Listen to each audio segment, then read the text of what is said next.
The very word secrecy is repugnant in a free and open society. Now we need a sense of global responsibility. Think 6 billion humanity equal. Sometimes it falls upon a generation to be great. Because a vision softly creeping left its scenes while I was sleeping. It is time that we all perceive gender on a spectrum instead of two sets of opposing ideals. We must rise to the majestic heights of meeting physical force with soul force. Within the sound of silence. But in order to talk freely of those things, you have to release yourself of those pains. You see, love liberates. It doesn't bind. Love says, I love you. I love you if you're in China. I love you if you're across town. I love you if you're in Harlem. I love you. If you hit a talib with your shoe, then there would be no difference between you and that talib. You must not treat others that much with cruelty and that much harshly. You must fight others, but through peace and through dialogue and through education. Then I said, I'll tell him how important education is and that I even want education for your children as well. And I'll tell him, that's what I want to tell you. Now do what you want. And in the naked light I saw 10,000 people, maybe more. You can be that great a generation. I said that why shall I wait for someone else? Why shall I be looking to the government, to the army, that they would help us? Why don't I raise my voice? Why don't we speak up for our One rights? day right there in Alabama, little black boys and black girls will be able to join hands with little white boys and white girls as sisters and brothers. I have a dream today. Confident that with your help, man will be what he was born to be, free and independent. You know what's right. Just do right. You don't really have to ask anybody. The truth is, right may not be expedient. It may not be profitable, but it will satisfy your soul. Of course, the task will not be easy, but not to do this would be a crime against humanity. All that is needed for the forces of evil to triumph is for good men and women to do nothing. Think about my granddad's lap. Think often about that night. About how some people are waiting for people like us to slide our hands against their walls and say, close your eyes. I'm going to turn on a light. Welcome to the Forum on CHRW. My name is David Seston. In ancient Rome, the Forum stood as a place where all were able to come out and discuss matters of public interest and concern, and they were able to do so in a free and open environment.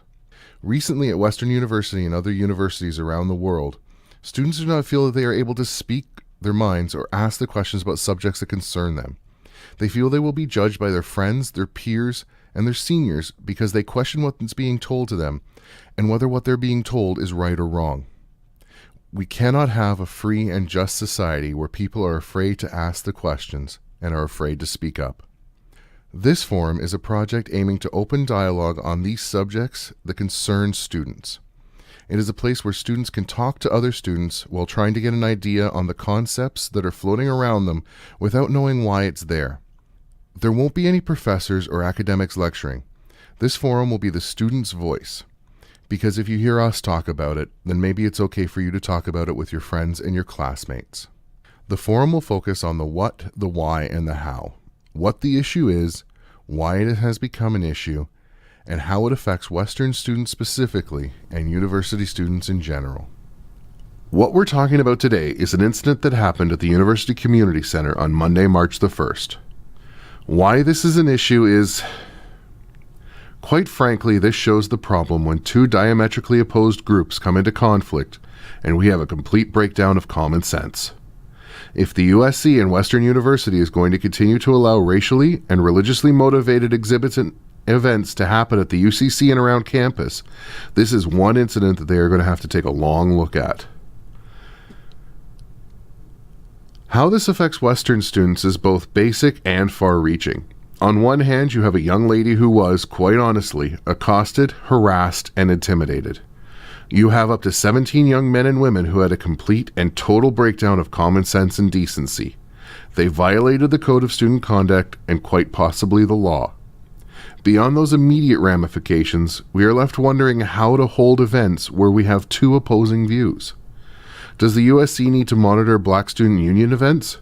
Should there be security at engineering functions to stop those rowdy FIMS students?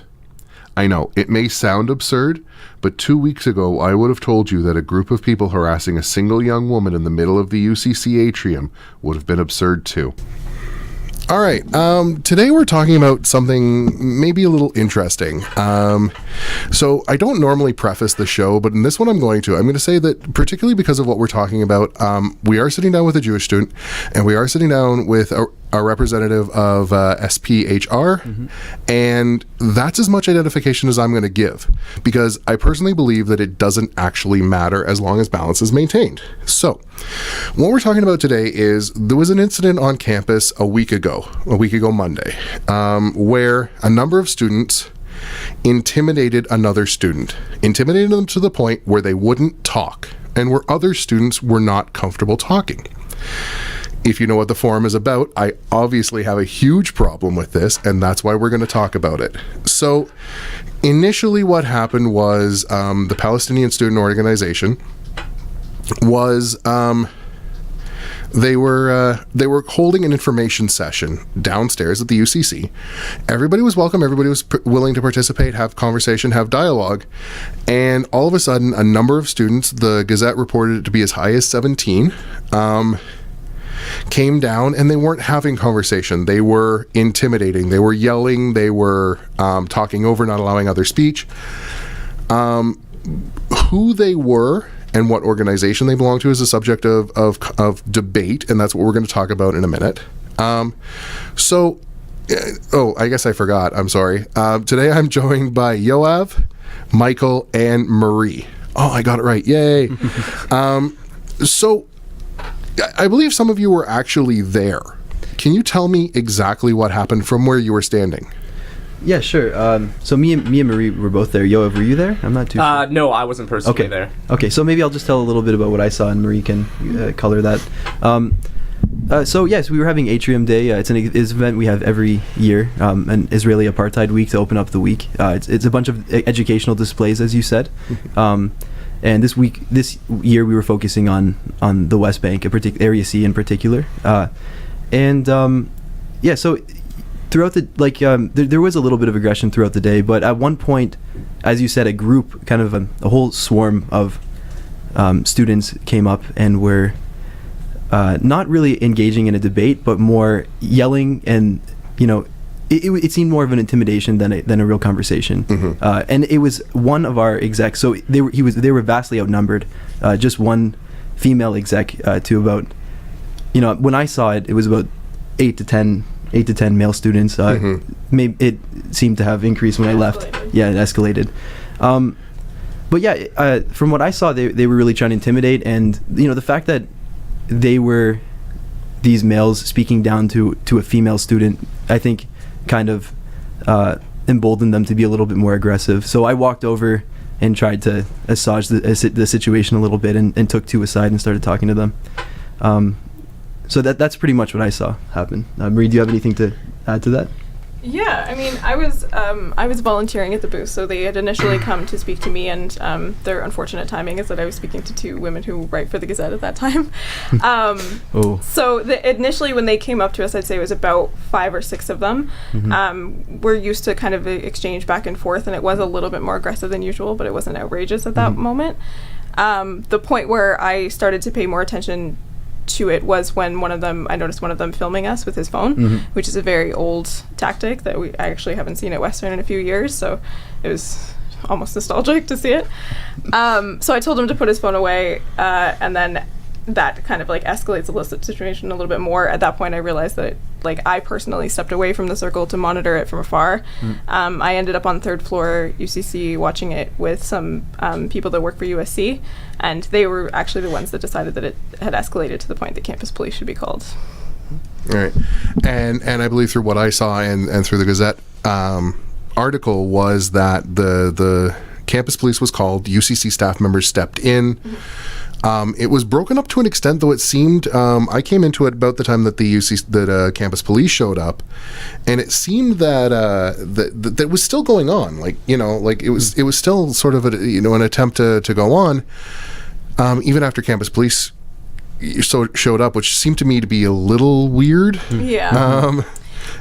I mean, like, from my point in the circle, I was a bit far away, but there was a senior executive at USC, and she had come down to, and she was kind of in the circle speaking to them too, and it looked like there was almost some people wanting to pick a fight with her as well, saying things like, this is our free speech, we get to do this, da-da-da-da. And we'll actually get to free speech in a minute. Yeah. But, so, how do we get here? Does anybody want to talk about that? I'm sorry, the biggest problem with this is we're university students. We are supposed to be well above grade school tactics, I think. How did we get to this point? Yeah. What happened?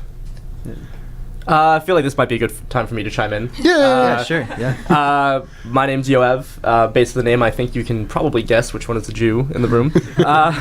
But as someone who doesn't even have, who doesn't necessarily share a lot of the same views as SPHR, and someone who's interested in debate. I mean, I listen to the show all the time.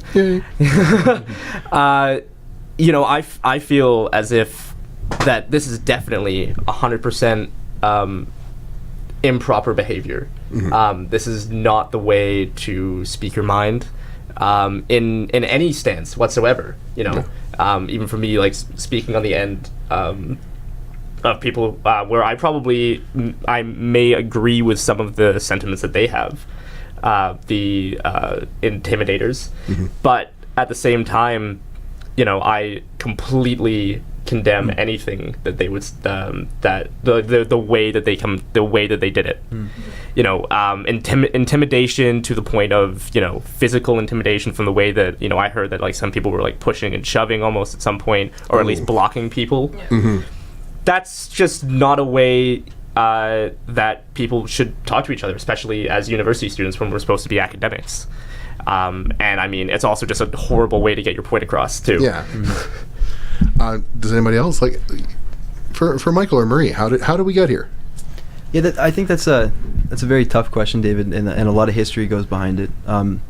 But I think this isn't just some sort of academic exercise, some detached issue. Obviously, this is an issue that speaks to people's identities, to their family histories. A lot of people had lived in Israel and Palestine, so there's a reason why it's so heated, and I think a lot of that heat is, in my opinion, exacerbated by a lot of misinformation, and on both sides, I'll admit, but there is there is a strong narrative being told on the Zionist side of the issue. You said it. Okay, well, maybe we should talk about that word. We'll get to it in a minute, but we'll finish your thought and then we'll get to it. And there's a strong narrative being told. Call it what you will. To me, I'd call it almost a propaganda narrative in the way that it disavows Palestinian history, and this really, I think, stops empathy from happening, stops understanding of the roots of the conflict and why Palestinians are so upset. Well, okay, so. And I'm going to go back to the words, but that's a whole conversation. That's going to take us in a completely different way. Sure. But but we're talking. Like, I understand. I really do that there is a lot of heated. There's wars going. Literally, wars have been fought over this. But we're not in the middle of a war zone. We shouldn't be in the middle of a war zone. Nor can I ever condone the campus becoming a war zone because of feelings, because of past history. So I understand where you're coming from, but at the same time, that's not an excuse. Right. It's not an excuse for intimidation, nor is it an excuse for name calling. And I'll put it that way for now. Yeah. So can I chime in quickly? Please. Yeah, I never meant for that to be an excuse. I don't think that it is excusable to intimidate students like that and to quell, real debate happening on the university. But that's just to kind of explain why there's such heat in the conversation. And okay. The debate. Yeah. So, but as I said, I understand the heat. But my question is, how do we get to this point? How did we fail in conversation? Does anyone else? I almost think that's an unanswerable question, to be perfectly honest. But if you have a thought on it, please. Right. So I've been kind of involved with the club for about 4 years now, and I think that also does come down to responsibility of people that have chosen to take this issue on campus. The men that we saw on Monday were not familiar. At this point, we do have a face-to-face rapport with a lot of people that are more senior and more executive on IOC. I'd say they were first years. I say it has a lot of first-year machismo. It's when you receive a lot of information about who the people, quote-unquote, against you are, and you internalize that, and you haven't reached a point in your academic career where you can actually critically assess that either. It's an interesting thought, but then doesn't it come down to the executives within that group to stop this from happening? Absolutely. I kind of need to disagree with that point, actually. Please. I'm not personally a representative of IOC, of Israel on campus, even though some of the students were identified having an Israel on campus tag on their bag. This is a really good time for me to do my spiel. Yeah. At this point, nobody has been identified as a member of IOC other than through a backpack. Israel on campus has not been identified. The only reason we can identify SPHR members is because self-identified. They were self-identified. I'm a big proponent of using evidence, and for accusations, evidence has to be. What we know right now is that there were a number of students who happen to have bag tags, and that's as far as we know on that. And I will leave it at that. We cannot say for certain that any specific organization was involved. Okay. Sorry, carry on. Yeah, no, that's exactly what, I was just about to say. And I mean, it was even stated in the Western Gazette article that, the IOC said that they don't condone this sort of behavior. They try to have more, I'm paraphrasing here, but they try to have, if they want to have a debate, they would definitely want it to be more civilized, and to definitely be, not in the realm of almost criminal, basically. But at the same time, from the point that you made beforehand, it sounds to me as if you're saying that the IOC has a responsibility towards students who speak up unofficially for IOC or against SPHR, as if they were representatives of IOC. Am I hearing that correctly? Don't they?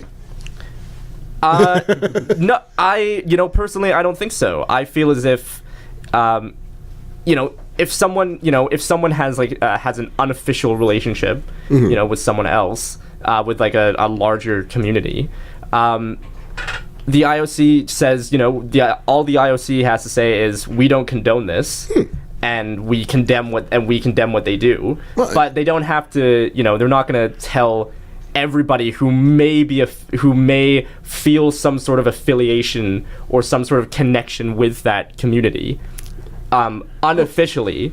It's not their responsibility to police that. That's, the police, really. Well, I think you're going. I understand where you're going. I think you're kind of going off a little bit what I said. Okay. What I meant was, or what I will clarify is, to go on what Marie's saying. Once you join a group and you start hearing about things, you become passionate about it. It is perhaps that group's duty to also encourage moderation and common sense. So, but beyond that, no, an individual is responsible for their actions, and if they hold no affiliation with the club, then of course, the club's responsibility ends with, hey guys, don't be idiots. Yeah. And then if something were to happen, say, we had nothing to do with this, if they didn't, I really hope that they didn't. Yeah. And we condemn the actions. And that's as far as the responsibility of a club would go, I would assume. Yeah. And I totally feel that Israel on campus has done that to its extent. I mean, just because some of the kids, were, maybe were from Israel, had an Israel on campus, tag on them, there are going to be rebels in every group. Oh, there are going to be people. There are going to be people who mess up in every Could I group. chime in here? Yeah, go for it. I'd have to disagree with that a little bit. From what we've seen in the past, this isn't a new thing. And of course, Israel on campus in some ways is responsible for fostering a general sense of and direction of people who are Israel supporters. They are leaders in setting that debate and tone. They've been a club on campus for many years, and they've had events like in the past. Events run by their clubs that were discussing Arab terrorism. It was called, and they replaced the name after, but they still kept terrorism in the word. And these are really divisive. And there's another word we'll talk about. Divisive and stigmatized words that would encourage more aggressive behavior on campus. And it has. Yeah. Like with all due respect to SPHR, how about in that comparison to talking about, not to get into that particular debate, but having a whole week dedicated to discussing the apartheid of like a whole country, basically. I personally feel, and that's not representative of anybody else in particular, right, that almost by nature, the week that you guys are having as an official thing in comparison to Arab terrorism talks, almost the whole purpose and nature of the group is about the debate and about those issues and about whether or not justly or unjustly antagonizing somebody. Right. But then it quickly becomes the conversation of, are we having a conversation or does it escalate? And what happened was flat out an escalation. And that's where the line gets crossed. The debate that we're having right now, the debate that should have been happening, is what should be happening. We're sitting here, we're obviously not agreeing, but we're having a civil conversation. And that's what mature adults do, I guess. That's what the university is about. Exactly.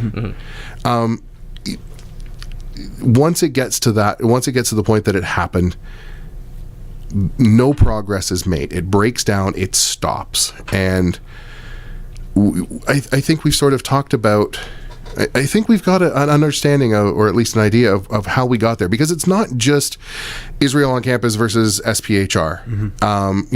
This could quite easily be the Black Student Union versus the White Student Union, which still exists, by the way. Right. Or any other derisive groups on campus. Hell, it could be FIMS versus engineering for all that matters, because those guys don't see eye to eye on anything. Surely. No. But we don't see them. We do not see a bunch of guys intimidating a single woman. And we're going to segue into that conversation now, which is what should happen to these people. What do you guys think should happen to these people before I put my 2 cents in? Marie? Okay, so I still think that I don't believe that the university should be able to take ramifications against personal students for things like that. I still think it should be a little bit more on an institutional level. And I want to come back to, when I was referencing before, we've said to USC many times, we can't be held responsible for everything Palestine that exists on the campus.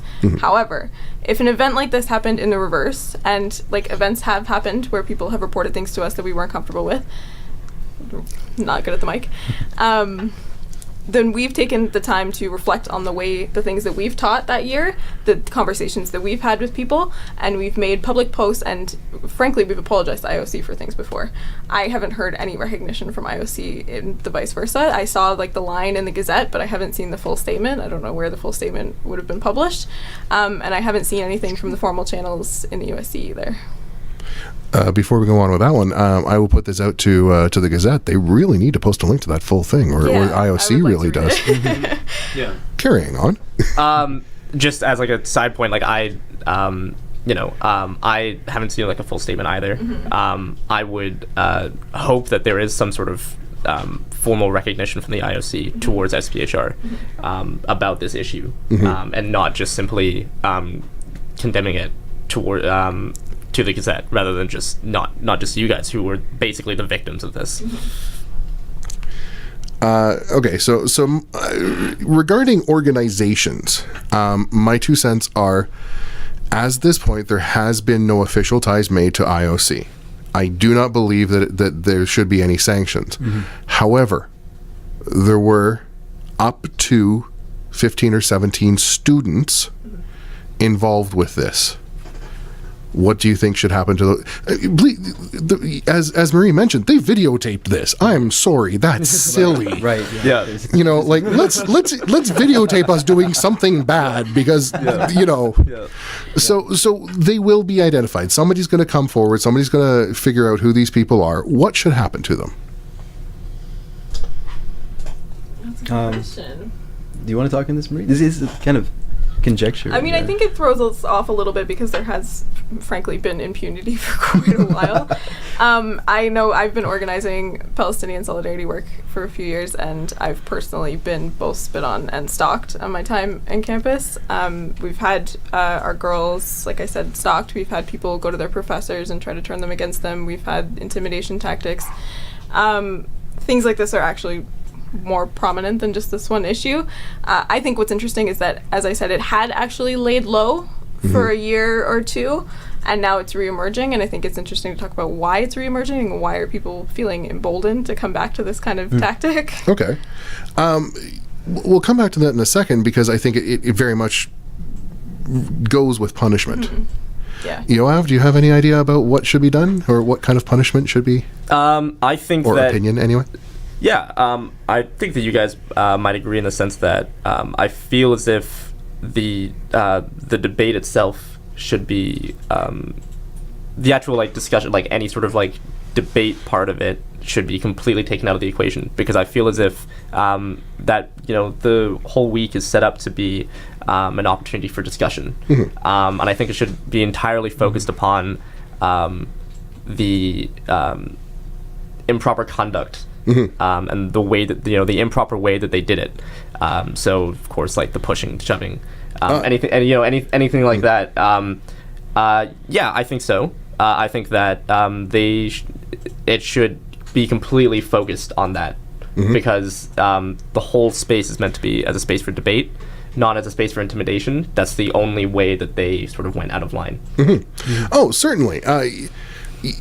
The UCC should be I hate using this term, but a safe place to have conversation. It should be a place where people can get together and have a conversation. But I think that it, I know that you hate the word safe space, but I think that having those kinds of discussions definitely fits under what you would want the safe space to be. Yeah. Sorry, can I chime in? Please. So I've been thinking about your question, because like I really didn't have an answer as to what should happen, because as Marie said, like usually there's nothing said about it. Like this has been going on for a long time. Incidents worse than this. We've had like campaigns with children's artwork from Gaza that Israeli students just kind of put their own pamphlets right in the middle of the pictures, and it was really disrespectful. And as Marie said, she's experienced somebody spitting on her in the conflict. So it kind of took me off guard, but. I think my answer is that I'd rather see a little bit of more of reform than anything punitive or anything or a reprimand. I would want to see some more measures being taken to protect marginalized students on campuses that are clearly vulnerable, and especially when they're speaking up about these kinds of issues are vulnerable. So some sort of reform would be the best thing for me. Something like racial sensitivity training, anything like that, or I guess sort of. I don't know. What do you think? Racial? Do you think that's a good idea? I think Ethno-Western is starting that actually. They're starting to do more like sensitivity training in general for people. So maybe that's something that needs to happen. I'm not sure. Yeah. Remedial sensitivity training, force them to take an additional course. That's an interesting punishment option. Hi, you're an engineering student. You just did something really, really dumb. Here's an extra course. Yeah. I can't think of anything worse, to be perfectly honest. The only sort of problem I have with that is when you force somebody to take a course like that, they may not be paying all that much attention to it. No. But at the same time, I'm not entirely sure. It's really, really interesting. You guys are a whole lot nicer than I am. I'm not going to lie. My personal opinion is Western University has a zero tolerance policy on racism, and they have a zero tolerance policy on intimidation. And I'll come off as the hard guy for a second, and I firmly agree with that. If this can be proven to be racially motivated and they did this, you're out. You're gone. As far as I'm concerned, you cannot... Yeah, that's my alarm. Right as we get in the good stuff again. That I'm sorry. You broke the rules. You knew the rules. You're out. Mm-hmm. And if that doesn't send the message of this will not be tolerated, I don't know what will. And then the real David will come out and say, yeah, okay, that's all fine and good, but I do believe that people deserve a second chance. But not everybody. Mm-hmm. So I'm going to have to pause for a second. This is where we go talk about our commercials for a second. We're going to talk amongst ourselves for a second, and then we'll be back in a second. All right? Hi there, I'm Matt McGrath. I'm in 4th year BMOS, and you're listening to 94.9 CHRW.